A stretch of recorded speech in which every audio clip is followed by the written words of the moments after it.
Okey, seterusnya kita nak tengok 8.2 iaitu mekanisme pernafasan.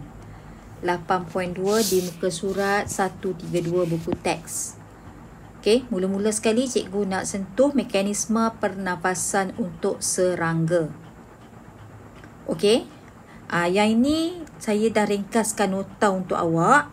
Senang nak bagi faham. Okey, seperti mana kita dah belajar sebelum ni, Mekanisme pernafasan serangga adalah menggunakan sistem trakea, iaitu terdiri daripada spiracle, trakea dan trakeol. Sebelum ni kita dah belajar. Okey, kita tengok mekanisme pernafasan untuk tarik nafas. Tarik nafas. Apabila serangga tadi nak menarik nafas, ya. Kita tengok sini. Okey, yang pertama sekali, otot toraks dan abdomen. Otot yang terdapat pada toraks, ni toraks, ni bahagian toraks, ini adalah bahagian abdomen. Otot pada bahagian toraks dan abdomen akan mengendur. Ingat masa tarik nafas, otot akan mengendur. Otot kat mana tu? Otot di toraks dan abdomen mengendur. Bila mengendur,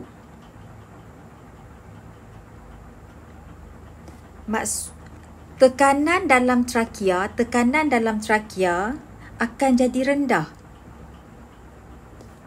Yang mana satu trakea? Trakea ni saluran yang berwarna kuning tu. Maksudnya trakea tu akan mengembang. Bila dia mengembang, pressure kat dalam trakea tu rendah. Jadi salur trakea ni jadi lebih besar. So pressure dia rendah lah. Kita belajar konsep fizik. Apabila satu ruang tu besar, pressure akan rendah. So bila otot toraks dengan abdomen tu mengendur, ini menjadikan ruang dalam trakea tu besar. Salur trakea tu jadi lebih besar. Kalau nak tambah kat sini boleh. Tapi cikgu tak tambah kat sini, tapi awak boleh faham. Apabila rongga ataupun apabila otot toraks dan abdomen tu mengendur, ruang dalam trakea tu akan jadi besar. Trakea tu adalah bahagian yang cikgu warnakan kuning tu. Trakea. Okey, dia ada sebelah kiri dengan sebelah kanan, kan? Okey. Jadi tekanan kat dalam dia akan jadi rendah.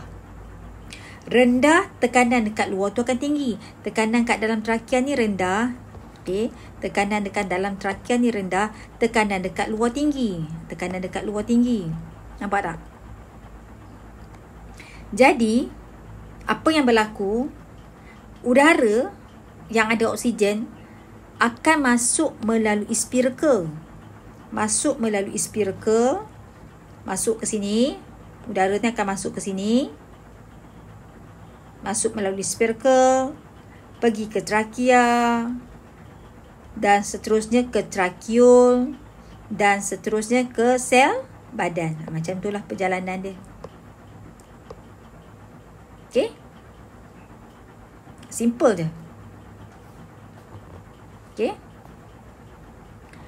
Masa nak menghembus nafas pula, otot toraks dan abdomen ni akan mengecut. Ingat, otot hanya boleh buat dua tindakan. Satu mengendur, satu mengecut. Satu mengendur, bukan mengembang. Yang mengembang tu ruang. Otot kendur dengan kecut saja. Hembus nafas, terbalik daripada tu. Otot toraks dengan abdomen akan mengecut. Ini menjadikan tekanan dalam trakea tinggi.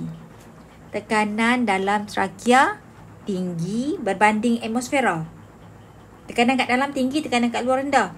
Jadinya udara tu akan bergerak daripada tekanan tinggi kepada tekanan rendah.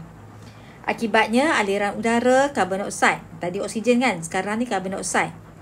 Keluar dari otot ke trakeol, ke trakea, dan seterusnya keluar melalui spiracle.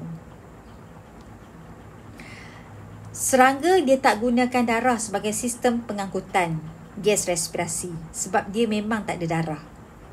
Okey, jadi dia akan menggunakan sistem trakea.